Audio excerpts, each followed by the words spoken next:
दिलवा के नाता हो। हाँ केहू के चलल ना पाता हो, जुड़ गइल दिलवा के नाता हो। का जाने आगे का होई हो, सोच के मन घबराता हो। तू ही बोला कुछ जाने हमरा लव के ना रहा।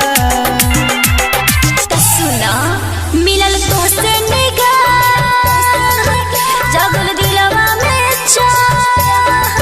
चलो मंदिर में राजा कोली हल जाओ बियाह। चलो मंदिर में राजा कोली हल जाओ बियाह। मंदिर में राजा डीजे स्वीट सफी सुरेंगे, स्वीट सफी सुरेंगे।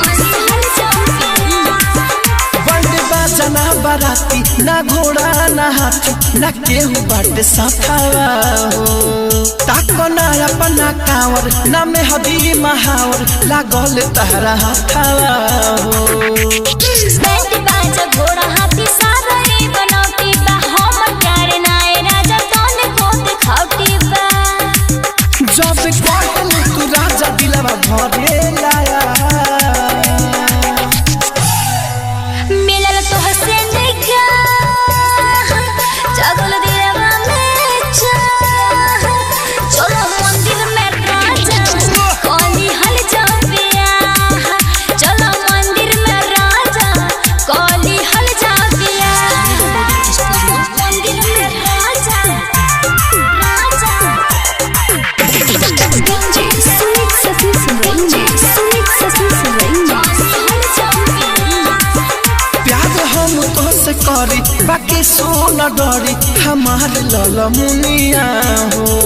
भले तू करबू शादी बाकी रे जिए ना दी जालिन बाई दुनिया हो।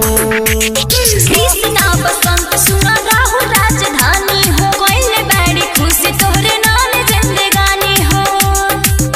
जान मर जाइब तब तहर छोड़बे ना बा। मिलल तोहसे निगाह, जगल दिलवा में चाह।